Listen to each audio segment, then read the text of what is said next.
What's up, everybody? Mike Singer from Blue and Gold with a YouTube live show here, kicking off Sunday night at 7 p.m. Eastern Time. And this is the Mike Goolsby Show. So we are going to be talking, I don't know, Mike, you want to talk some hockey or, maybe some badminton?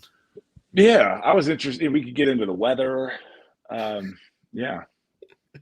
Well, definitely appreciate good group already live with us. So do love that we have a good group live with us here. And as always, a couple housekeeping items. Please drop a super chat. I'm sure you guys have a lot of questions for Mike Goolsby. We have a lot of things to talk about. So if you want to ask Mike a question, you're gonna have to drop a super chat, and we will get to it at one point or another. Make sure if you do drop one, include a question with it. So we can see that. And please hit the thumbs up on this video and subscribe to our Blue and Gold YouTube channel so you can check out all the good stuff we have going on at Blue and Gold. So chat, I hope you guys are all doing well. Drunk Vigo says you're looking ruggedly handsome with your beard.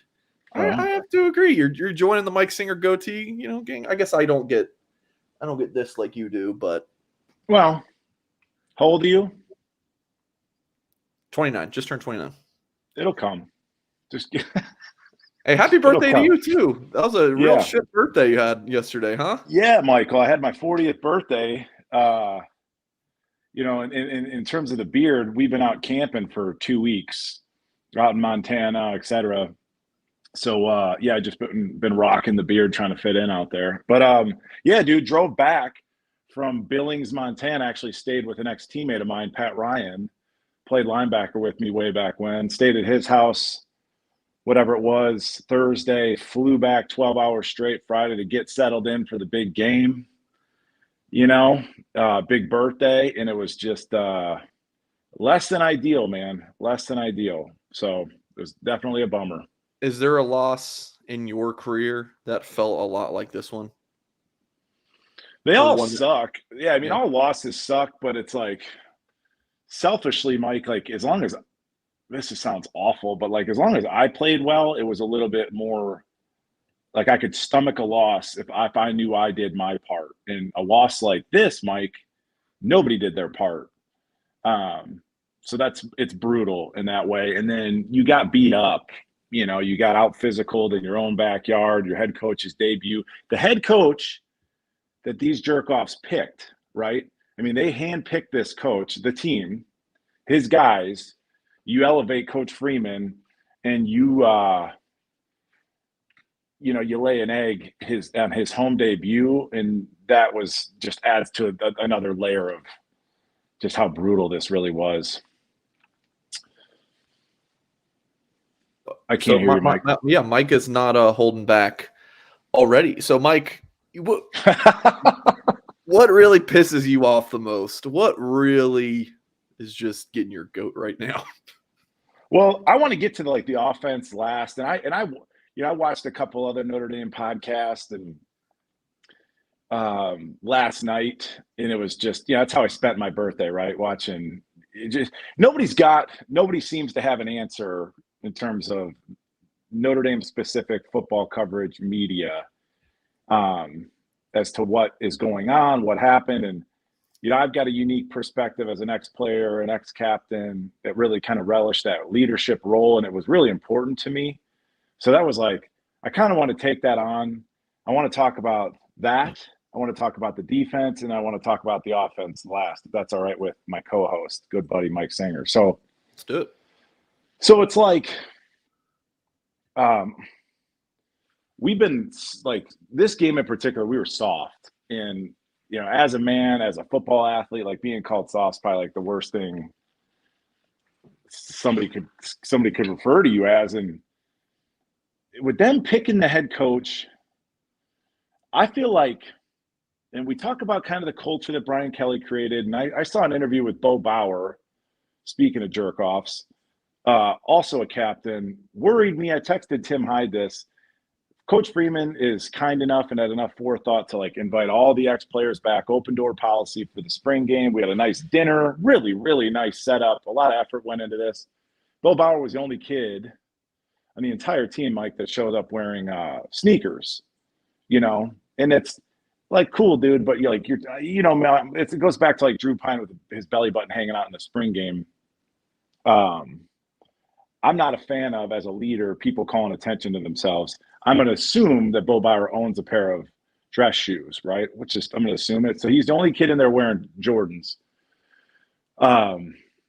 So that, like, he's in a leadership role. So I already lost my train of thought. I'm so worked up about this still, but like, everything's been so lovey-dovey in that room. I saw Bo Bauer get interviewed. He talked about, like, I can't wait to go play with my brothers. So, like, I think Coach Kelly kind of helped create this brotherhood sort of culture in that locker room. But, you can love your brother, but you can also get in his ass. Like, you can hold him, call him out on the carpet. You need to hold each other accountable. And I don't see that. Like, I saw so many loafs on defense from guys that we want to become stars, like Amaris Leafau. They throw that wide receiver gadget. It's going to be a wide receiver pass, and the guy takes off for a first down. Benjamin Morrissey didn't get outside contained, but like, Maris is one of two players that loafed on that play. That's unacceptable in that locker room. So I think, like, since Coach Freeman's been hired, it's been so much love and so much positivity and so many like good vibes, good feels in that locker room, that maybe they're like drinking their own Kool-Aid and they're sort of living in this like Hollywood fantasy. In like, newsflash, fellas, like, Ohio State doesn't give a shit and Marshall doesn't give a shit, right? Like, it's almost as if like they sort of anointed themselves. And then the other thing was just looking at the contrast between the first half of the Ohio State game. Loved it. Came out with energy, swagger that we haven't seen in a long, long time. A long time. I mean, maybe even back to when I was playing, like with Shane Walton out there playing corner, and and that was great. And it didn't work. We lost the game. It almost felt like a little bit of immaturity from the team in that, like, we're going to come out and throw a knockout punch. We're going to come out so confident and so swaggerific that it's going to be over. And it's like, no, man, this is a 4-quarter game. It takes maturity as a football player to understand that it has to be sustained confidence, sustained energy for 4 quarters, for an entire season. Yes? Sure. Came out cocky as hell the first half of the Ohio State game. There's still another half to play. And it's like, help me put that together, Mike. It's like the lovey-doveyness in the locker room. We picked our own head coach. We're awesome. The Freeman era. We come out confident. It doesn't work. We lose the game. And now, what's your identity as a team? Who are you going to be? So what do you think? Like, when they're coming out there, how do you say that they're cocky? Like, what did you see that? Well, it was a lot of this on defense. I mean, just the energy. I mean, yeah, I mean, in particular, the secondary, I mean, was so animated and so cocky, kind of, again, really reflecting sort of that confidence that Brandon Joseph brings to that DB room. But like I said, I mean, you've got to come out in the second half and you got to play the same way. So the big challenge is like the coaching, the play calling. Everybody can get into that. Everybody's throwing Coach Reese under the bus. I get it, man. But as we've always talked about on here, bro, I look at everything through a player's eyes. And those players need to hold each other accountable. Like, when we used to do conditioning back then, dude, like, I would borderline get into dust ups with people in conditioning, because you're dead weight, man. I mean, you don't even play and you can't make a time in conditioning. Like, I got a problem with that as a leader. Oh, but he's my brother. It's like, no, F that, man. And then, like, the big part, and I heard a couple different folks talk about this, is that, and we talked about this in the first episode, it's like, you're breaking in a new quarterback, you're breaking in a new head coach.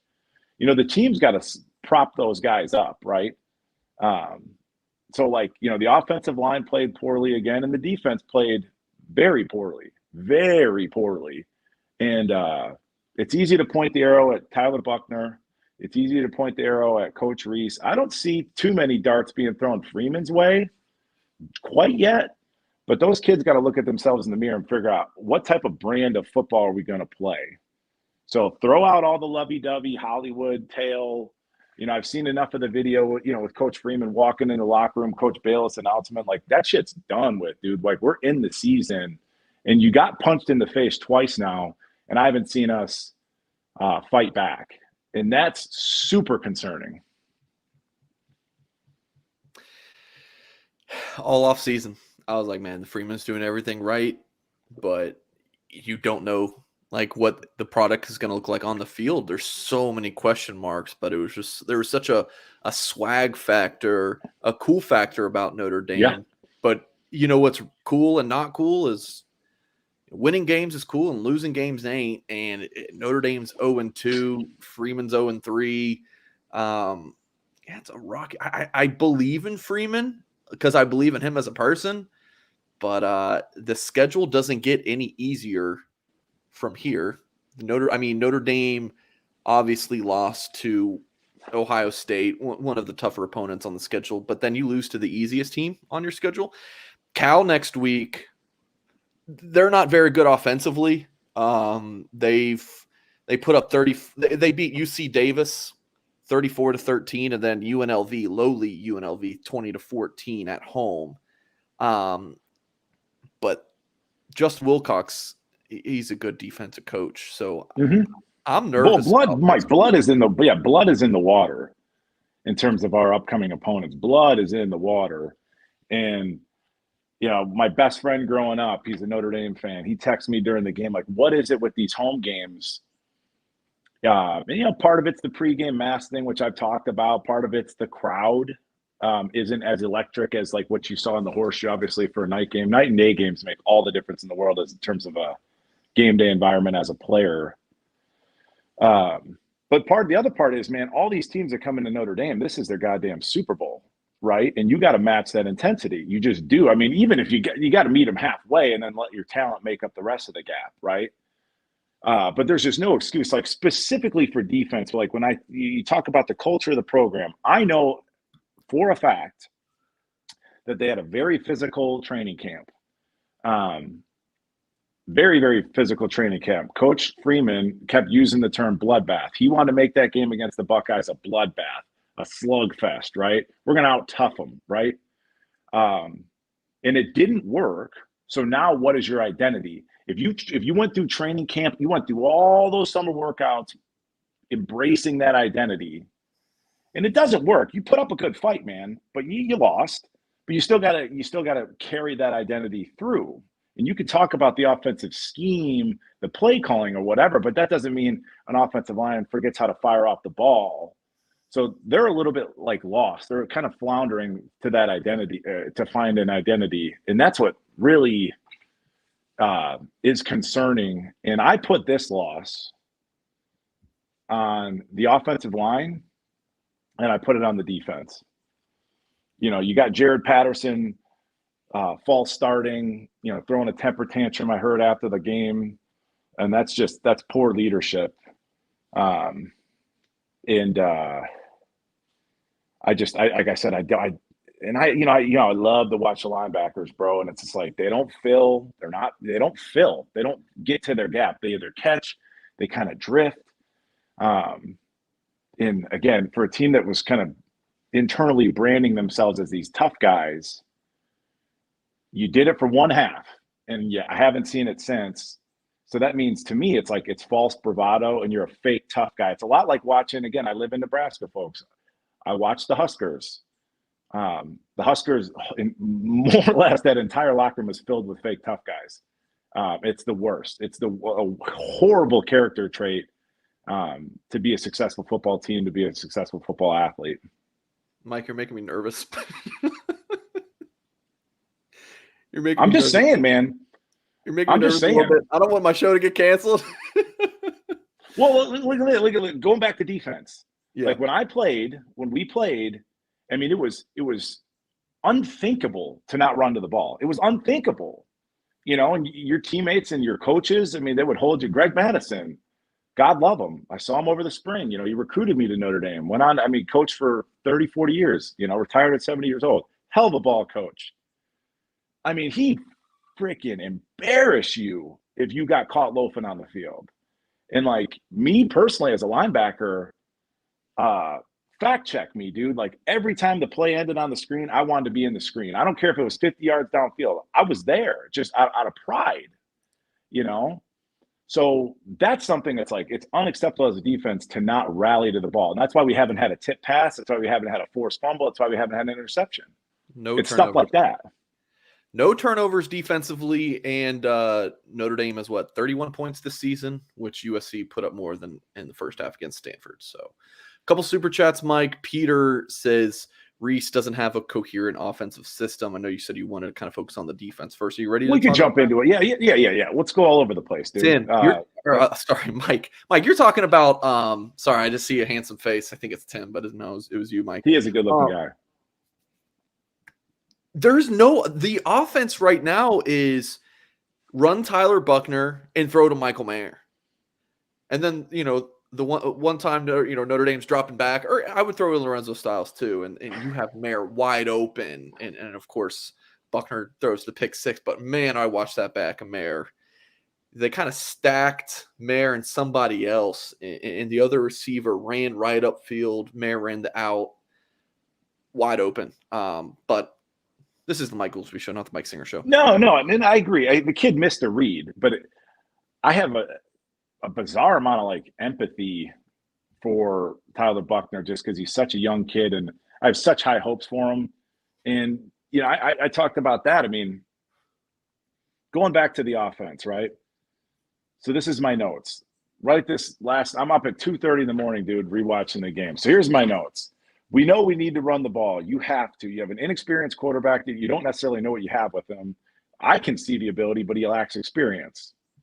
You have he stand back. It's another reason you need to run the ball. Yes.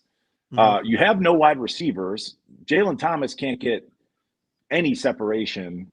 God love him, but he can't create any separation. So we have a really thin wide receiver room. And they're incredibly young. That's like region 1B to run the ball. Those are the two big ones. I mean, you got he stand, you have no wide receiver group. And we even have two young running backs. It's like everybody's young. Go back to last season. The only reason we could run the ball last year was because of a man named Kyron Williams. Kyron Williams made 60% of his yards he made on his own. He even changed his running style 3-4 games into the season, kind of went to that Le'Veon Bell stop-start, sort of pick his gap move type thing. But yes, to get back to the super chat, there is no identity on offense. I appreciate Coach Reese trying. I mean, we went empty, we went tempo, we went 12 personnel, we went 11 personnel. He doesn't utilize the middle of the field. Even the Ohio State game, it was a conservative game plan, going back to that idea of having that slugfest fist fight. This game, we switch it up. I mean, I tracked the first 2, 3, 4 series. We threw deep 5 times. Lindsey and Tyler don't have a connection. And a lot of that comes down to execution. I mean, Lindsey, you played a receiver. You played receiver, right? Third team all conference, dude. Who of Notre Dame's 3 quarterbacks that Lindsey's played with, who has he had a connection with? It's always. I said last podcast, I think he's a fine player. I just don't think he's got that. Just the innate kind of our boy Rico Flores, right? He's got that. He's got something to him in terms of he knows how to get open. He knows how to make contested catches. Lindsey will not do it unless everything's perfect. Yeah. I mean, it's like pat and go during a warm-up. But, Mike, if you're going to run a go route, right, where would Coach line you up at? Are you outside the numbers, on the numbers, inside the numbers? You're going to run a 9 route. Where do you think? About right on the number. Okay. So Lindsey's on the numbers. He gets walked, just escorted right to the sidelines. And you're going to put that on Buckner, but some of that's on Lindsey to not allow himself to get, washed out to the sideline. So, yeah, there is no offensive identity. But to me, it starts with the offensive line. I mean, you can see Josh Lugg's stance. He has no hip flexibility. I mean, he's a 90-degree angle. His feet are down here, and this is his helmet, right? And all he can do is you can't fire out from this stance. You can't. All he does is stand up and then move. There's no, hip engagement, right? Snap of the hips. So it was bad, but it all comes down to being able to run the ball. The play selection, even running the ball, is tricky at times. I don't feel like that Reese understands what back he has in the game at any given point in time. We're running toss pitches to Estime. There's plays where Estime runs, he's running towards the sideline. I mean, in terms of when he gets the ball, and then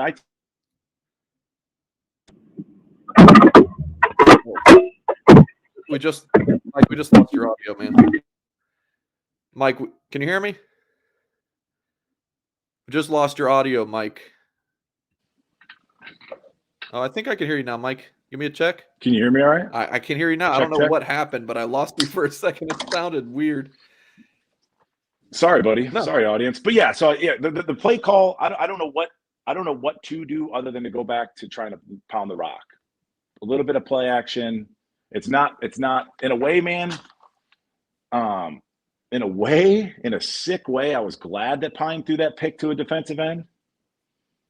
Because it's like, okay, maybe Pine's not the answer. Maybe this isn't all on Tyler. I don't think anyone is going to say Pine's the answer. I mean, I don't know how I feel about Buckner right now. Same. I don't know. Same. Because just drop back quarterback like Jack Cohn. It's got to be like, I don't know, Mike, RPO, play action. It's got to, I feel like it kind of needs to be, other than like Buckner running the football, RPO, design runs, whatever it is, he's outstanding.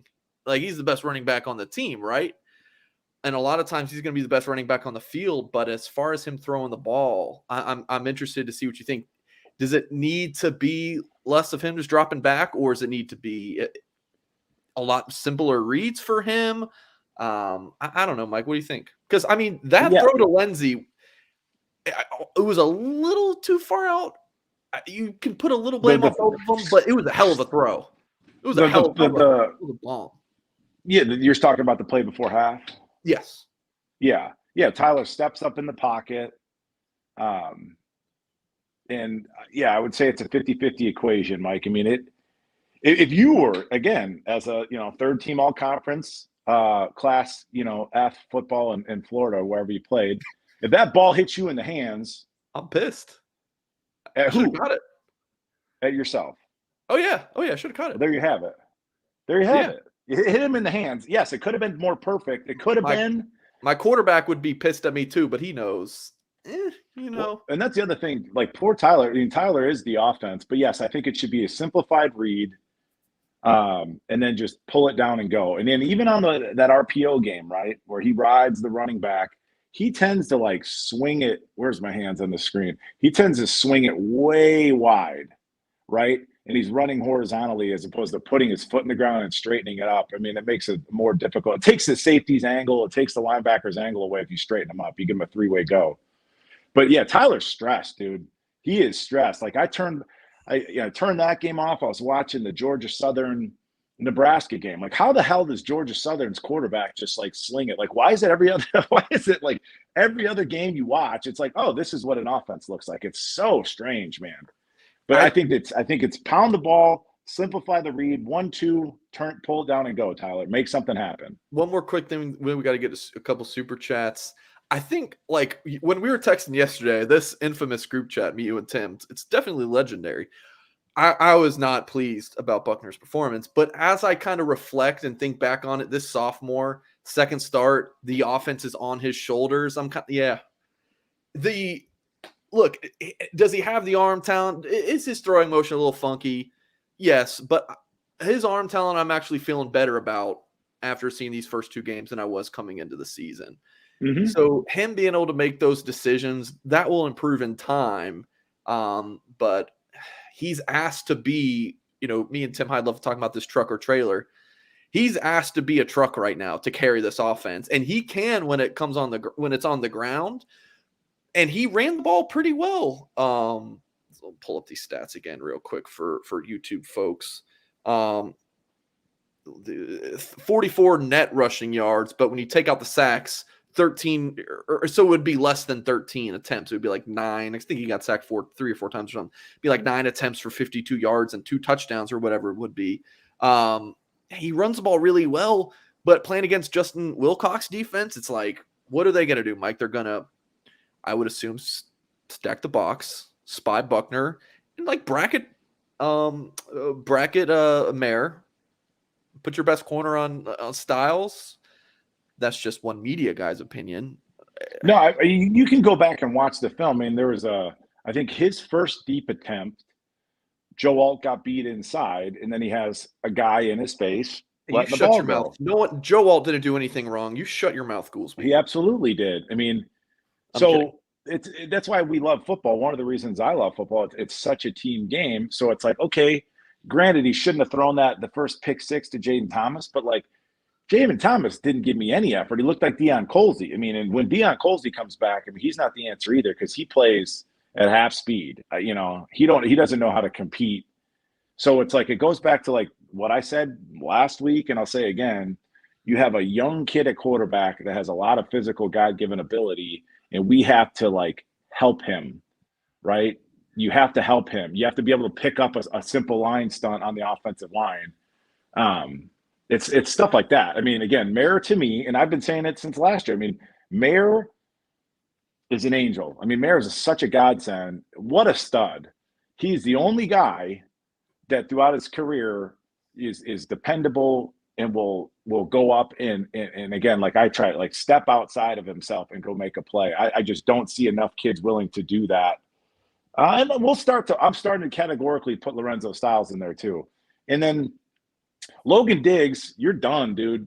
I liked Logan Diggs last year. I thought he put on a bunch of bad weight. I remember texting you and Tim about that. He looked a little puffy to me. Goes back to what I was saying 5 minutes ago on a different rant. Reese doesn't know what back is in the game in terms of the play call selection. 2 games in a row, Diggs has royally effed up pass pro, and I've had that labrum surgery twice. He's not in a physical, like he's not in a physical, he's not in a good enough place physically to take on that blitzer like a Kyron Williams is. Like he gives it this half-ass kind of chicken wing thing and cost his team. He shouldn't be in there in those scenarios. And as far as a ball carrier, he hasn't shown me anything. And where the hell is Chris Tyree? I mean, you got Michael Mayer, Lorenzo Styles, Lindsey in a perfect world, perfect pass, everything. And then you need Tyree in terms of like your weaponry that we feel confident about. Yeah. The chat is buzzing right now about Go Buckner. for it, dude. Let it rip. Well, we haven't even talked about the possible injury. I mean, Mike, when he fell down on his shoulder, that looked like collarbone separated. That doesn't look good. And was that on his right shoulder? I guess it doesn't matter which shoulder it's on. That was his left shoulder. Okay. It doesn't matter because I was texting you guys during the game. It's like they need to run the ball for this offense to be able to move. But The more you run Buckner, the more likely he's to get hurt. The guy's got injury history. And you're just like the loss is on the offensive line and the defense. That was going into the season. Those were our two strengths. You know, specifically the front four. I mean, the back half of the defense has played great against Ohio State. Played totally average pedestrian against Marshall. But the losses on the offensive line and the defense take some of that weight off of Tyler's shoulders. Not surprised he was hurt. I actually think he hurt it in the Ohio State game too. At the very end of that game, he was undoing his helmet. Both sides, you know, typically you do it like this, and right. He did both sides with the right arm, and his left arm was hanging, and so I saw that at the end of the game. Interesting. So it could be like that, a fall like that's AC joint, you know, something like that. But Tyler's playing his ass off, and I just, like I said, I feel for that kid. I want to see what we have. We kind of know what we have behind him, you know, in terms of. But yeah, and then it goes back to the defense. Can I just get into the defense and we can jump into the super chats, folks? Yeah. Sorry. Yeah, get questions, what have you. Isaiah Foskey, get into a freaking 3-point stance. Get into a 3-point stance. You know, like he's playing that track stance. You know, he's not even like in a wide base where he's stout. He's in a track stance. And I started tracking his like pass rush moves. That's how into this I got. Like how many he hasn't even thrown like moves. He just comes off the line and engages with the offensive lineman and tries to run around the corner. So when you're in that 2-point stance, like it's not conducive to taking on a block. It's just not. I'd love to see him in a 3-point stance. Our linebackers, they don't fill holes unless they're sent on a blitz, on a fire. They will not fill a gap. And it's like, and I used to dog Drew White And Drew White was a good player, man. He really was. He's just so physically limited. He looked like a fullback. He looked like a little Tyrannosaurus Rex with a helmet on. His arms were so short. But at least Drew would come down and fill a hole. And now I just don't see it. And then like the loafing, the guys are loafing. They don't run to the ball and rally as a team. And dude, playing defense, man, that's what's fun. Like that's fun to me. Is to just fly around and make stuff happen. I mean, that's fun. So they got to get back. I mean, it doesn't have to be like everybody's getting their asses chewed out. It's like get back to creating some havoc and having fun with that. But anyways. Yeah. But look, as far as Buckner goes, everyone in the chat saying, "Oh, he's done for the year." Freeman meets with the media tomorrow at noon. I'm sure that'll be the first thing that he's asked about. So we will get more answers there. Well, we already know Buckner's a tough kid, so I doubt he's going to let himself be done for the year. I doubt it. Super chat time, and let's just get through these. Definitely appreciate all of them. Milton fan says Chris Tyree's barely playing. Milton fan does not like the play calling. Buckner was the only one making things happen and is getting all the crap. I feel there are problematic elements still in the program from the previous regime. What do you think, Mike? In regards to sort of work that question back to front, maybe Freeman, and this is all just a random hypothesis, but maybe Freeman assumed that the culture was better than it was. In terms of like Lou Holtz wrote about this in one of his books. I'm a big reader, Mike. But it was like the stages of building a winning program, right? Like a team has to learn how to compete first, then they have to learn how to win, and then they have to learn how to handle winning, right? Until they can kind of ascend to become a championship team. So I think maybe Freeman had already assumed that he had that level of compete, heart, fire, desire, pride in the bag. I mean, Notre Dame's got a good culture. Again, they're all great kids. Maybe they're too good at kids. But so maybe they don't have that, because just to let these teams, like a team like Marshall, just go on a 95-yard run, 5 minutes left in the game, one of your captains starts chewing ass, and then at the end of the game, another captain throws a temper tantrum. I'll tell you, dude, I had one instance like that as a player. We were playing Boston College, never beat them in my 4 years there somehow, some way. And their whole thing, Mike, was to tear up the field. Like they would take Notre Dame turf home with them. And Jeremy Trueblood, who was like 6'9", huge offensive tackle, played for the Bucks for a number of years. Their coach was talking to me at the end of the game, and I saw over the corner of his shoulder, I saw turf go up in the air. And I just made a beeline for that dude, and I grabbed his neck roll. I forget. I mean, I saw red. I don't even know really what I said or what happened or whatever. And then thank God Carlisle Holiday was there, and then he sort of pulled me away. And I was just remember bawling. I remember just bawling because I was so upset. But like, I went at like an opponent for disrespecting our field, right? It's different than like Jarrett Patterson, trying to take his ball and go home or whatever. So I don't know. It's bad. It's bad leadership. Put it this way, like Isaiah Foskey has been he's a better actor than he is a football player at this point. He's costing himself a lot of money too. So is Cam Hart. Mike, if you were the head coach, what identity do you think the Irish should or could have? Yeah, I think it goes back to what I said earlier. I think we need to become a physical running team, take shots deep, and play defense. I mean, that works every year in the NFL playoffs, folks. It just does. I mean, until the very, very, very, very recent history with people, indoor stadiums and people throwing the ball around the yard. But yeah, lean on your strengths if we have any. And we thought it was the offensive line and our defense. But it's just more of like a pride thing in terms of like, we're all brothers. We all love each other, but it's okay to call your brother out for playing soft. Does Tommy Reese abandon the run too early? Is the question from Eric here. And if you're looking at the rushing stats here, 37 carries, and again, you're gonna have to tack a couple of those off due to sacks. Over 30 carries does seem like a good bit. But what do you think to this question? I think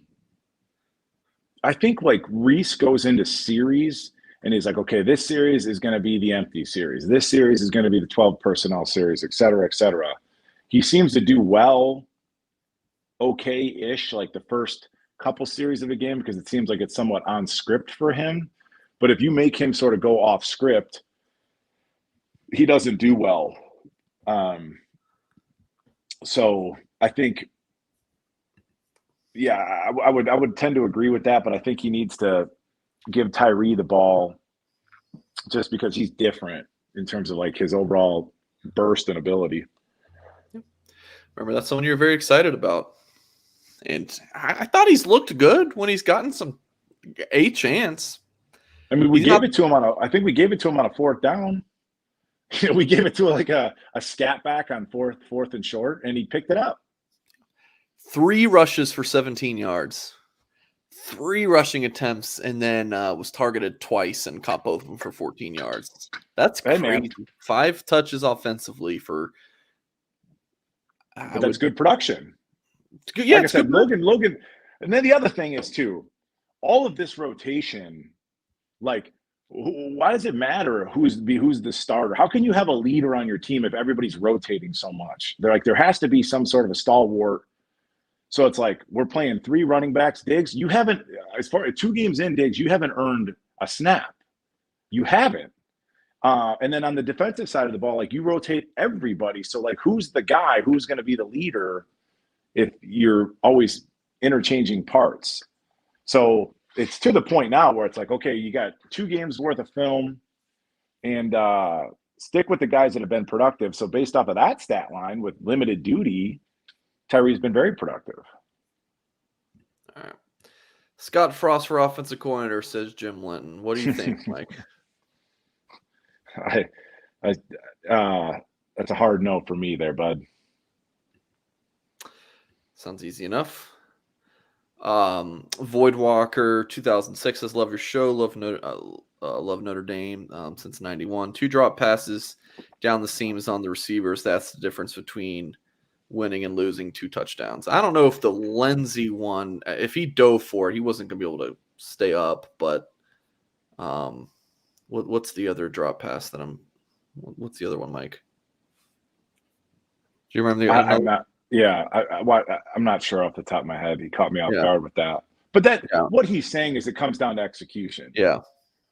I mean, it's like, oh, the kicker missed the kick at the end of the game. Let's put it on the kicker. It's like, no, man, that's not how football works.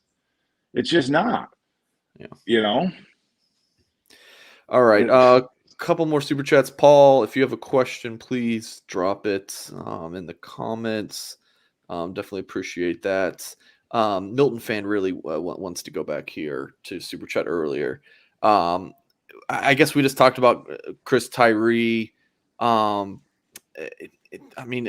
you think he should get in the game more, and then Buckner getting back in there. But good, Mike. So I mean, the scheme is one thing. The coaches are good enough that they ought to be able to figure it out. But it's not on Coach Reese for offensive linemen giving up stunts. I mean, that's prep, right? But that's not play calling. So like in terms of break down what is a coach, Mike? It's a mentor, it's a leader, he's a play caller, he's a teacher, right? So if you're not prepared to pick up basic twist stunts, etc., in a way that's on coaching, but it's also on execution on offense, right? So everything has to come together, and everything feels, offensively in particular, it feels so disjointed and consistently. And I said the same thing as long as I've known you, Mike. I've been talking about we don't have enough kids that want to stick their neck out and let their you-know-whats hang. That's going to be the first T-shirt, by the way. Let your nuts hang. We don't have enough guys that want to, like, go have fun and go make plays outside of Mayer and maybe Tyree and maybe Lorenzo Styles. So is that on coaching, or is that on you looking at yourself in the mirror, you looking at your brother and challenging him? Chris says Goolsby's rant's giving me life right now. Hey, man. They make me nervous from You're time welcome. to time, but yes, I just don't want to. What do you mean it makes you? What do you mean it makes you nervous, though, Mike? What do you mean by that? I don't know where you're going with some of these things. Oh, sure, yeah, neither do I. I don't want to get a call from Notre Dame being like, "Hey, if you guys want to cover Notre Dame games anymore, yeah, you got to get this Goolsby guy if you're, you know." But that'd be fitting. That'd be fitting. I mean, that's why I was never allowed to talk to the media when I was a player. But I was a captain.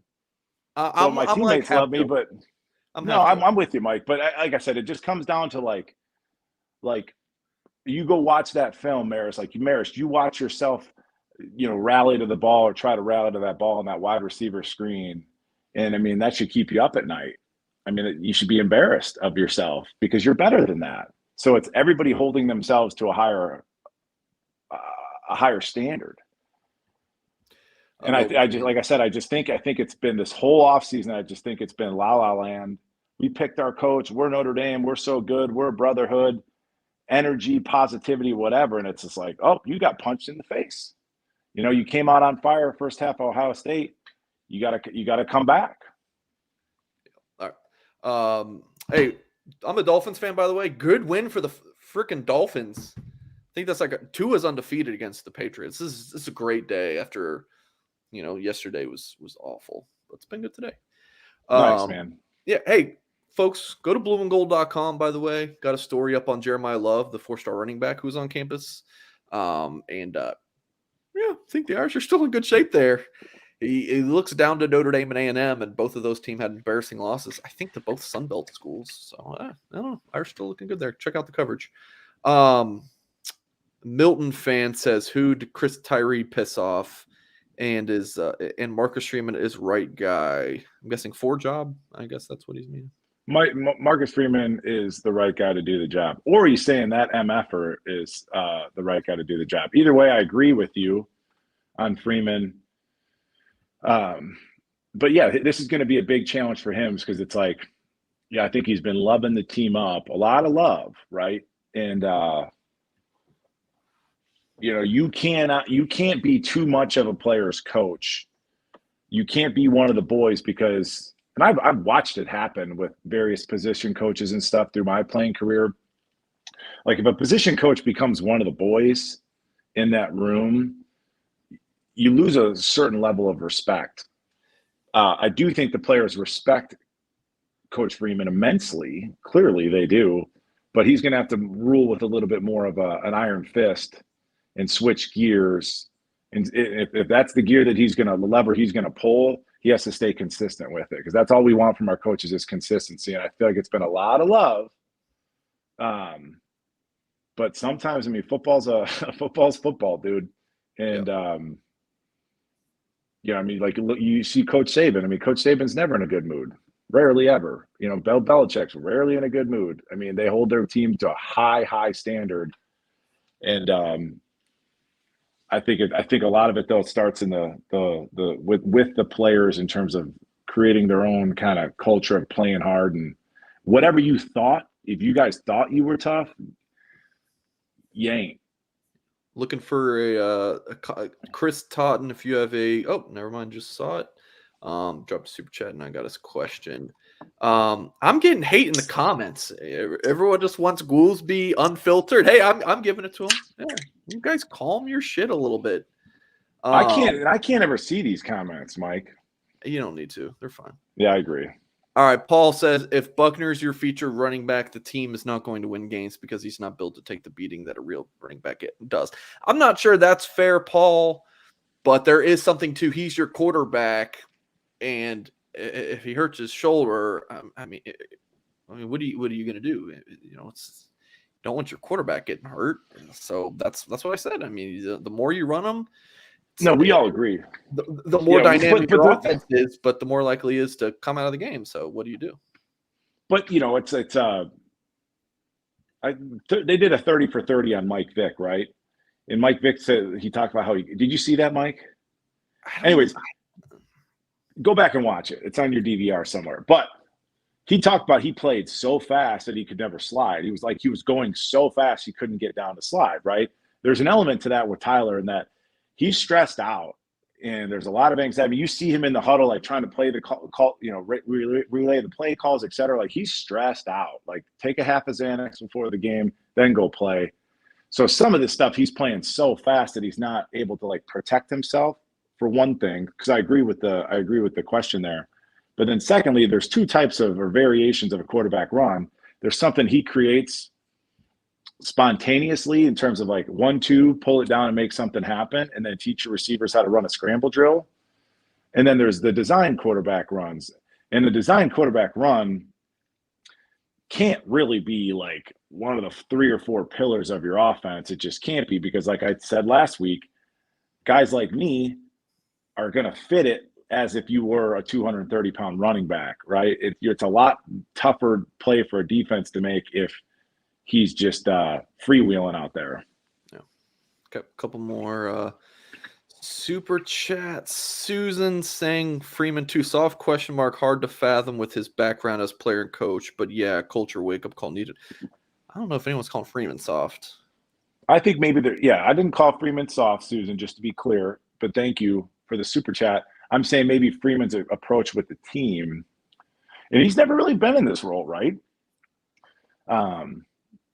It's been a little bit too soft in terms of like too much love. It's a very young staff, which lends itself to a lot of love. But when those players turn on the film, their toes have got to be cringing like, oh shit, because I'm about to get my ass chewed, right? Speaking of getting ass chewed, our chat right now, Mike, have I ever not been honest? I come on this show and I say things all the time that I know is going to piss you guys off. I got like, oh, Mike, I can't believe you're not a Notre Dame fan. I lost respect for you. Like, I didn't grow up a Notre Dame fan. What do you want me to do? Like, we will lie to you and tell you I've been. Well, there's one thing I've talked about this, especially like when I really first started doing this, I might say hypothetically, my favorite color is green. And then people will be like, I can't believe Goolsby's favorite color is red. It's like, I didn't say that. So it's not on us, Mike. People are going to interpret or hear however they want to hear it through their own filter. So that's really been interesting and almost bizarre at times to be like, Goolsby, I didn't say that. Well, the problem's not with you. But I'm just saying, people, if you're like, I don't like Singer, I'm just here for Goolsby. I mean, I'm not going anywhere. You see this face? People are angry. Yeah, Mike, you've gotten better and better. I couldn't do the show without you, and you've gotten better and better and better as a co-host. So I'm grateful for you. Eat shorts. You do a great job. Eat my shorts. I'm just kidding. All right, let's see. Chris says, I heard a soundbite that they have multiple packages for each running back. Mm-hmm. Tim's talked about that. I guess Freeman dropped that in a press conference earlier this week. Is this true? How the hell is the line supposed to learn a whole new offense forever who's toting the rock? And great question, Chris. And more importantly, if you want to talk about predictability, so it's only going to get worse in terms of like lack of execution and in defensive teams kind of gumming up our plan. So if they say, oh, well, if Estime's in the game, we're going to get these 12 plays. And if Tyree's in the game, we're going to get these 12 plays. And hopefully Diggs isn't in the game. But yeah, you've got to be able, but that's another thing. And you and Tim touched about this last night. So you've got 3 running backs that in a way are completely different. I mean, Estime and Tyree couldn't be more different. And Logan Diggs hypothetically would be kind of a blend of the two. And then like you guys were talking about that with the quarterbacks, right? It's like, if you're going to run this RPO thing, well, then you recruited Angeli. And that's the concerning part. When I listened to you guys talk about that last night, is like when I was back as a player under Davey and Kevin Rogers was the offensive coordinator, and Kevin Rogers built his success off of the back of Donovan McNabb at Syracuse. So you had like Arnaz Battle playing quarterback option, true option, who went on to play receiver in the NFL, athlete, and then your backup was Gary Gotze, who love him, one of the funniest people I've ever met in my life.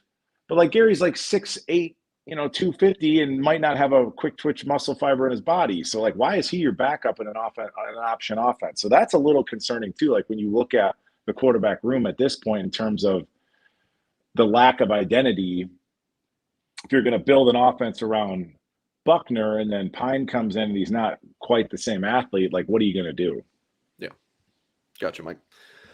All right, a couple more. It's an interesting one. Not unprecedented for Notre Dame head coach to quietly take over play calling. Obviously, if Freeman's going to take over play calling, it would be defensively. Do you think that's necessary, Mike? Like, do you think Al Golden has been doing an okay job? Yes, but I want to make this clear. Like, there's two parts to like a play call. So there's the play call and then there's the execution. It's two separate things. So Reese might be calling a good play, but then, the second drive, we had like 2 penalties on our second drive. Like that stuff is on the players.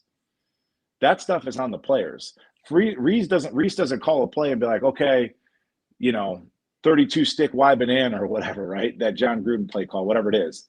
Oh, and then he tags it with Patterson jump off sides, and then delay the drive. That's not part of the play call. He doesn't call whatever, Golden doesn't call whatever scheme on defense and says, hey, Foskey, disappear. Don't make a play. Hey, Maris, don't run to the football. Hey, Bo, don't fill the A gap. Like, that's not part of the play call. There's the play call and there's the execution, bro. Devil's advocate would be those things are trained up in like practice, right? That's the sign of a well-coached team when you don't jump off side. So, or have a false start, I should say. So, I mean, do you blame any of that on the players' preparation? I got a 3-year-old Mastiff. He made an appearance on the show one time, Mike. Did. Okay. He's a sweetie boy, dude. Love that dog. Should have him come upstairs. Love a good illustration. Took me, I don't know. I got him in 8 weeks. Maybe took me 3 weeks to train him to go potty outside. I don't practice that with him anymore. He just knows it. And he's a dog. Not a bright dog either. He's sweet. So do we need to be practicing to run to the ball on defense? To a degree, yes. But these are players that have been in the program long enough where that should just be in their DNA. The dog knows I go potty outside. That's my answer. I love it. All right, Brandon says, can we get Estime running downhill? Why don't we get him pounding defenses? So Estime, 10 carries, 33 yards. Had the long of 15, which I want to say is one he bounced outside to his left. But yeah, he hasn't really gotten involved too much. Well, again, there's one of his first carries, folks. He's square, pre-snap. He takes the ball, and his track is facing to the sidelines as if he's running off the field. That's not the way. God didn't put Audric Estime on the earth to run horizontally into the sidelines. Now, with that, the play call, the execution. So if we're not moving people, we haven't moved people since God knows when. We didn't move people last year as far as the offensive line is concerned. And then you go watch again. I'm watching Georgia Southern Nebraska. I'm watching Marshall play football. They get 6 yards in the first down, and then their offensive coordinator looks like a genius. We don't get anything, and now you're putting it on Tyler. It's 3rd and 10 or worse. So. The loss, Mike, for the third time, I want to make it clear, is on the offensive line and on the defense. So I just want to add this, just make things clear. Mike, I've been doing these shows for it's our 3rd season. Mike thinks for everything from the player standpoint. He's a former Notre Dame linebacker and captain. When things are not getting done, Mike's usually not the guy to go after the coaches because he wasn't a coach. He was a Notre Dame player.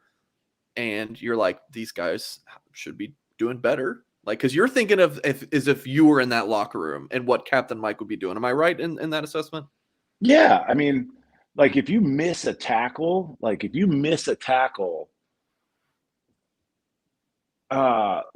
just like, ugh, like you're sick about it.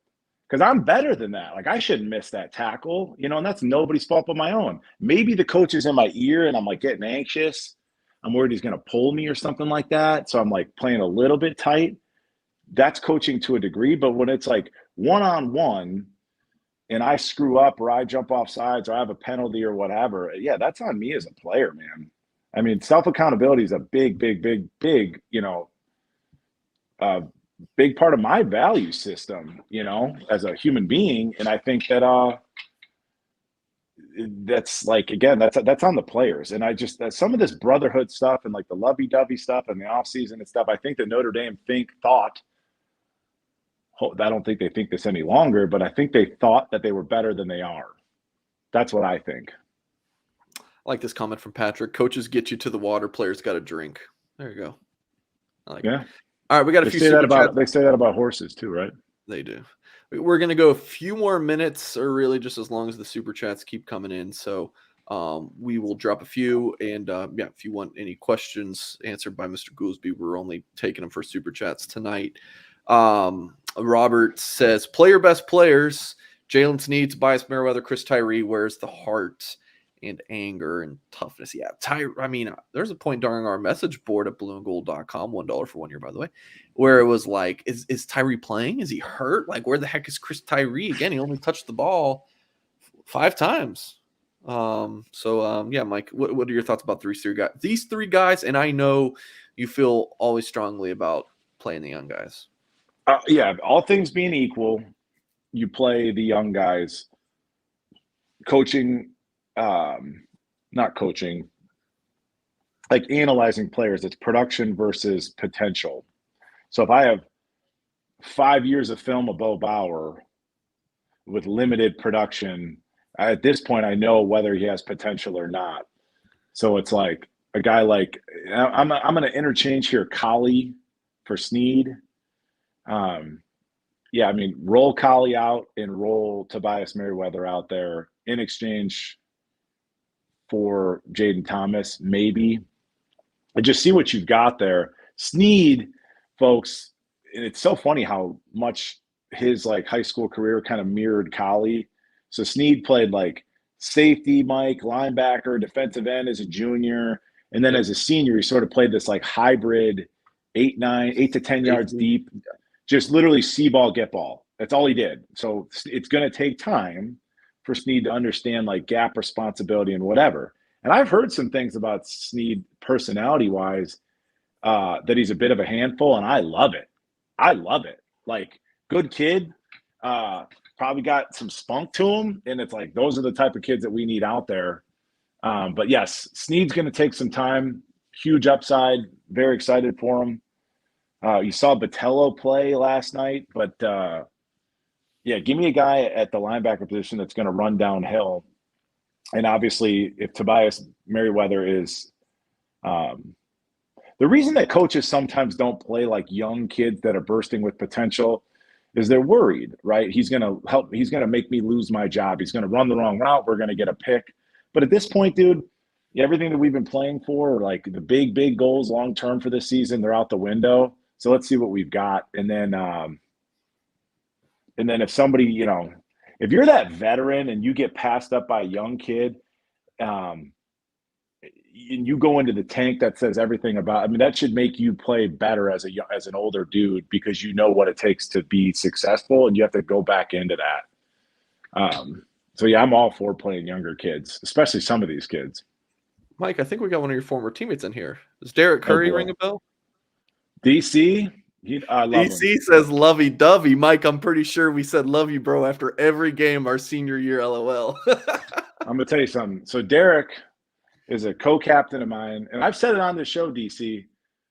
I love you. And DC got me lined up at least 30% of the time, because we had a bad coach. And DC knew ball. And I couldn't have done it without him, truly. I love that guy. But yeah, so lovey-dovey, but also, Derek, we held each other accountable. Played hard. I didn't want to let him down, and he didn't want to let me down or any of our other teammates. So it's got to be a balance. All right, appreciate the you joining us, Mr. Curry, Milton fan. We got 4 super chats we'll get to, and again, we're gonna go as long as you guys keep dropping these. So yeah, we're easily bought here. Milton fan says spot on, culture problem, the offensive rhythm, kids not playing to potential, and not to make mistakes. Then multiple super chats equals my wife angry. I feel you on that, Milton fan. What do you think on this one, Mike? Well,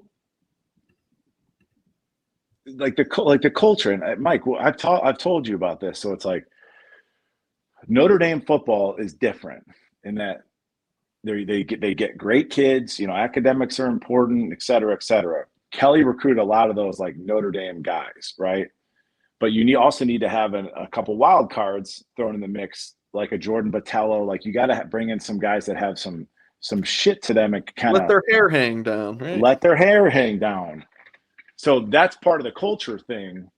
And then, yeah, I mean, I wasn't in the off-season workouts and all that stuff, but like everything was so perfect. Like, they're picking their head coach and all that. And then I feel like they forgot to go out and execute, because again, Ohio State doesn't care. Marshall doesn't care that you guys had this fairy tale story about, Coach Kelly leaving unceremoniously, you guys hiring Freeman, et cetera, et cetera. Like the shit's getting real now, right? So hopefully that answers the question. But yeah, there needs to be more of an element of toughness, more of an element of really wanting to go out and compete. Sounds like a linebacker. They've got to bring that out of themselves. Go ahead. I'm saying you sound like a true middle linebacker, Mike. Donnie says there are so many talented players on this team, but I feel like, especially on offense, the coaching staff doesn't have the confidence in them. What do you think? Well, so let me read that again. A lot of talented players in the team, but I feel like the offensive coaching staff doesn't have the confidence in them. I would say that after the Ohio State game, I would agree with that after the Ohio State game because the offense was sort of reserved, but I do think that was the game plan. I think Freeman kind of said as much after the press conference, kind of taking that heat off of Coach Reese. So it's vanilla. We're going to be in tight. It's going to be a close fist fight. This game, we're going empty. We're going deep often and early. But, talent is one thing, but then, like, you have to apply it, right? So, like, Bray Lindsey, I know the pass isn't perfect, bro. I'm sorry. But, like, you can still jump. You can leave the ground and, like, try and, like, make a catch and get yourself on TV and play yourself in the NFL or not, or not. I mean, you've been here long enough, so it's ability is one thing, talent is one thing, but like it's the potential versus the production. There's a lot of potential, but they have to go produce. Yeah, and like I said, I mean, you don't so and so doesn't get a shot at the NFL. Like, oh, you're gonna blame your position coach or whatever because he didn't teach you to run the ball harder? Like, no, that's on you. Fair enough. Eric says, I'm guessing this is assuming Buckner is out. Don't even read the question. No, sorry, Eric. No, it's not Tyler's fault. Listen to what we're saying. No. He's saying, would you consider starting Angeli over Pine if Buckner is out? Would you go Angeli or would you go Pine? Oh, I'll play along there, Eric. Yes, put Angeli under center, maybe even literally under center, and then just run the ball. Maybe so. So I mean, if you put an inexperienced quarterback like Angeli, who, I mean, realistically, dude, there's no way he has a grasp of the playbook because they've had to been dosing Tyler with rep after rep after rep to get him caught up. But if you did put Angeli in, it would really force your hand to go back to just running the ball and playing defense, which should be the identity of this team. So I'll play along. Go for it. As someone who loves Steve Angeli, I would say no. J Pat, another super chat here. I am one ND gal. Appreciate this. J Pat was brought in as center. Isn't he right to be frustrated that he's playing out of position so that a less productive player could play center? I want to say he's recruited to play tackle. He's one of those guys who could play anywhere. He's not that. I don't know if he's got a tackle frame though, Mike. Maybe you can answer that better than me. Yeah, he's not an NFL tackle.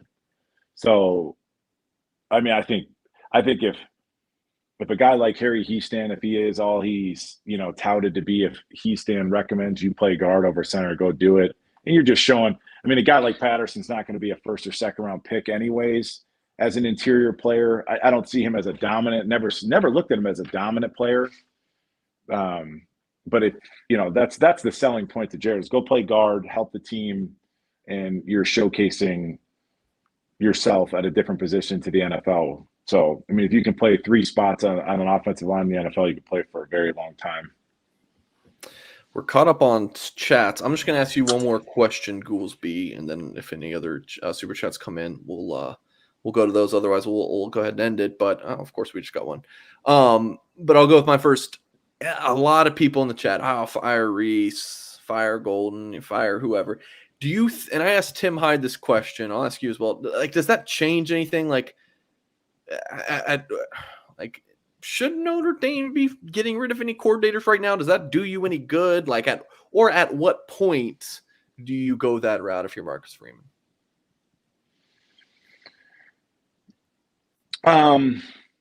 So what's the expression, Mike? Before you judge a man, walk a mile in his shoes, right? And I would walk a mile in Reese's shoes because they'd be expensive because he's making $2 million a year. However, what would you call? So what type of scheme would all these people in the chat in Notre Dame Nation that are calling for Reese's head? I'll grant you that. But what would you do? So like screens. Okay. That's it. That's all I see. So we'll go back to the Charlie Weiss era. A lot of screens and a lot of draws, man. So, but your interior line is trash. Your receiver group, you got one playmaker in the group in Styles. You got a tight end. You have 3 young backs. I mean, I look at Tyree as even young, and you've got a young quarterback. Reese has tried a lot of different things. We were vanilla week 1. This week we tried everything from 5 wide to 13 personnel to tempo to everything.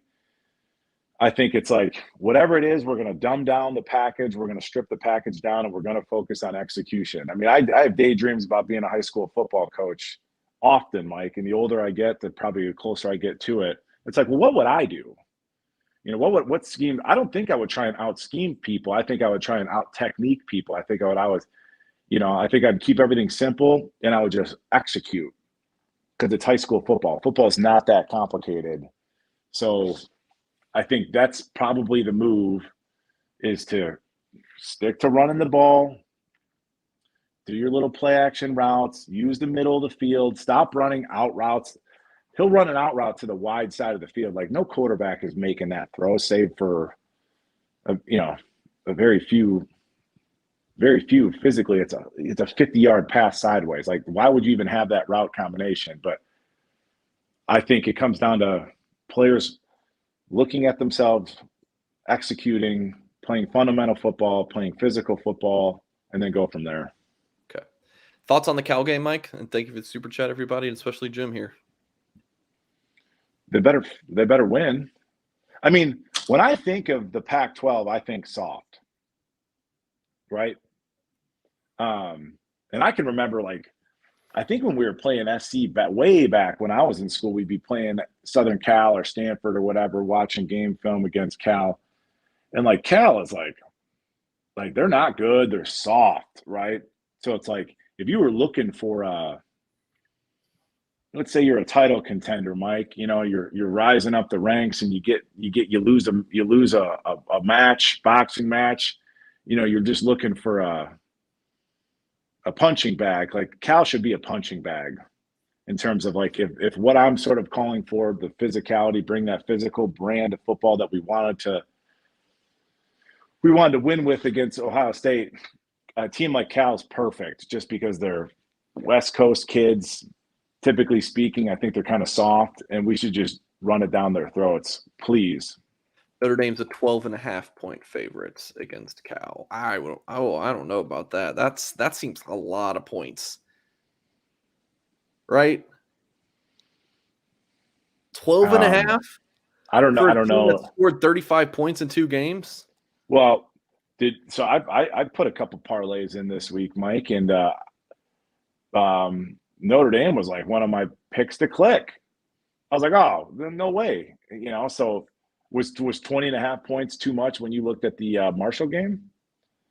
I'm not going to lie, man. I predicted Notre Dame big, but I didn't feel good about it at all.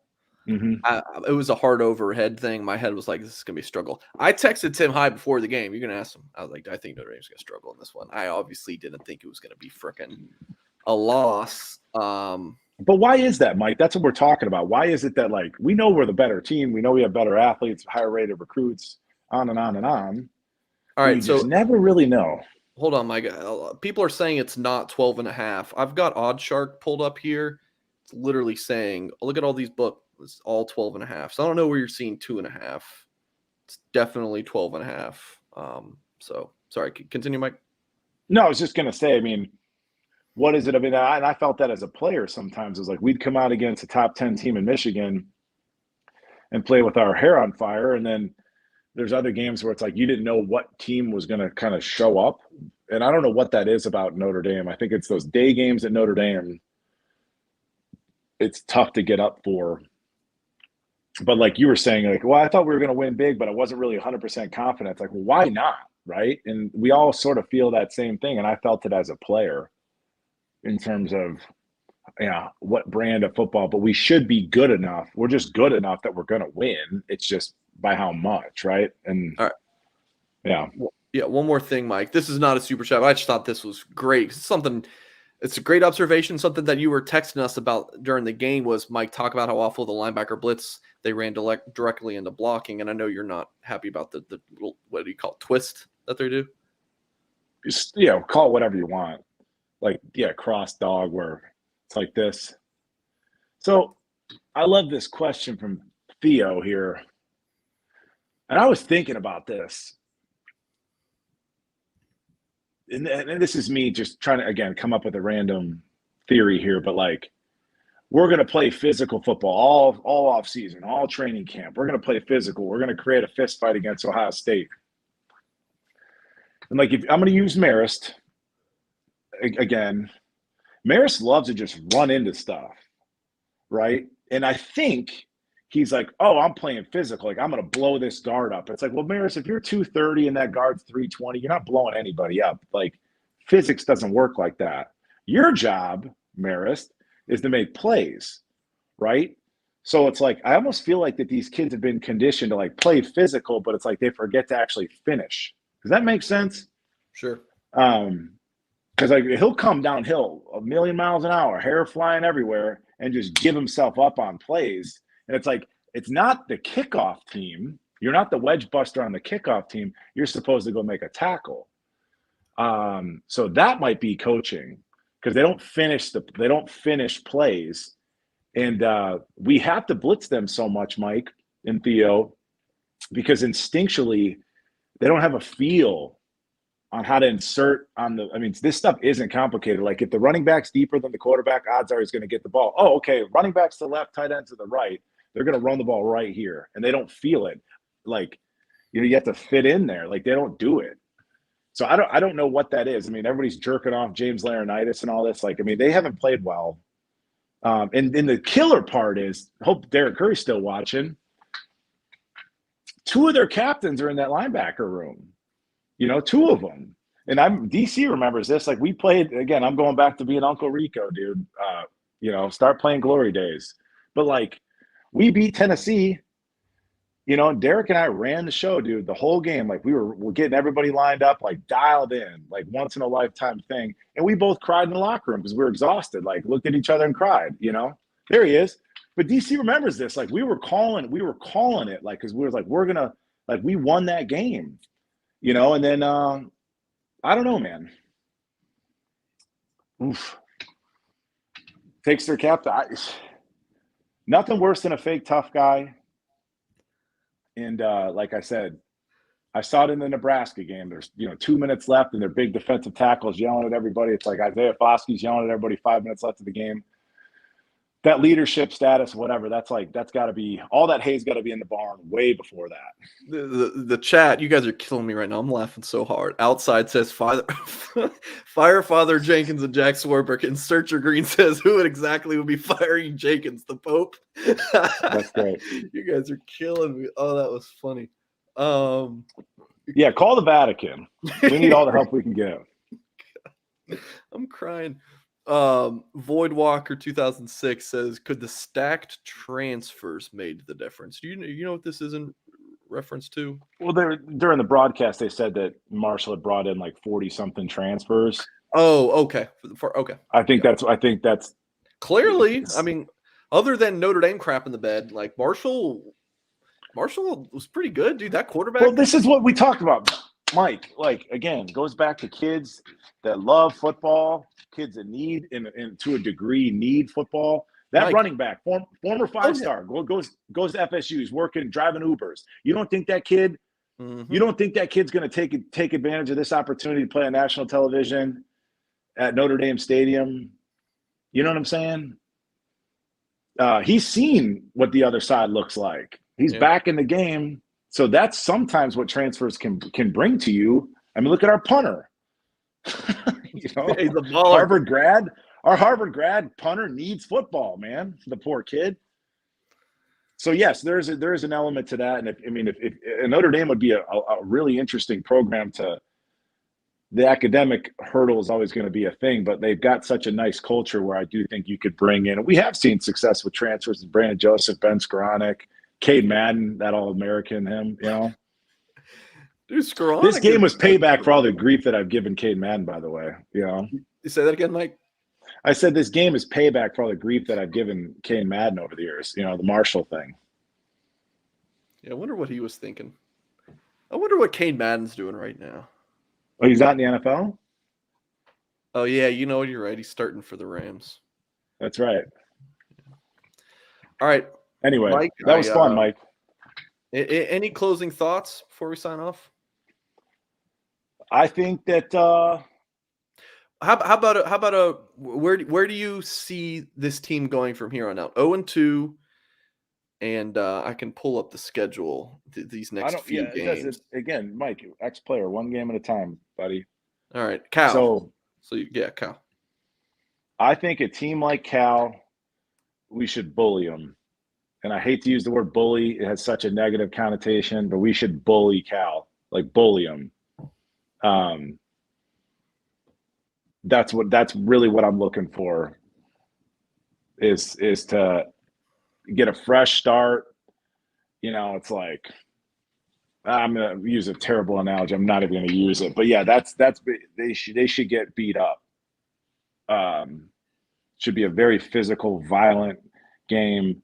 Play hard, simplify the offense, get an identity as an offense, get an identity as a team. Are we as tough and as hard as we thought we were leading up to Ohio State and the first half? And again, play the way you played in the first half defensively against Ohio State and sustain it.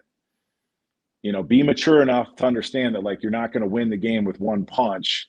If you're going to be a badass, you gotta live it. It's a lifestyle. You can't just take that hat off and on. We're both corner sons of NFL players. I can't.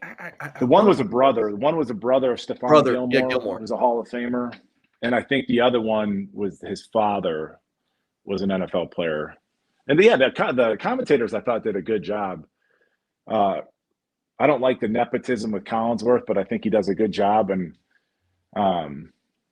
I like a guy like Jason Garrett. I like the X's and O's piece to it. I personally do. Yeah, I agreed. Yeah, I thought they were both fine. Yeah. Anyways, it's just crazy to me when we start talking about the rest of the way and everyone's saying 4-8, 2-10. I'm like, I just got so much shit the other week for not picking Notre Dame to beat Ohio State, and now the fan base is saying 2-10. It's like, how fast? Tim Hyde was saying 12-0, and now it's like, all right, yeah, it's a bowl game. Lucky if we get. It's just crazy. Well, I mean, yeah, some of that stuff's it's fun, right? Sports is fun, but you're breaking in a new quarterback. You got a brand new head coach. We do have a lot of talent. which is easy to get excited about, but potential versus production. If they don't go produce and they don't go execute, this is a whole thing, man. Part of that, to a degree, some of that's on the coach, but it ain't Coach Freeman's fault. It's not Al Golden's fault. It's not James Laurinaitis' fault that you don't run to the ball and that we haven't created a single turnover. That comes down to like desire. And if you've already made it as a team, if you're already there, because that's what you've been living in this la-la land all off season. If you're already there, then why would I have to go play hard? And now you're getting a dose of reality. You aren't as good as you thought you were. So go prove it to the country and prove it to your brothers. They're not as good as we thought they were. And we let them off the hook. Let them off the hook. All right, Mike, let's wrap it up. All right, yeah. Update on Buckner's injury. We'll find out more. Marcus Freeman's press conference, noon Eastern time. Make sure you lock in at blueandgold.com. I'm betting it's not that serious, though. It's not a collarbone. I broke my collarbone, too, and it hurts. So you're not up, like, walking around. I'm thinking AC joint, something like that.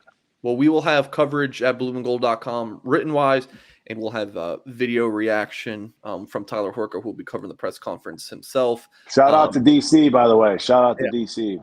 Curry, appreciate you. And, so lock in our YouTube channel, blueandgold.com. Appreciate everyone for sticking around and watching. And as always, we'll catch you next time.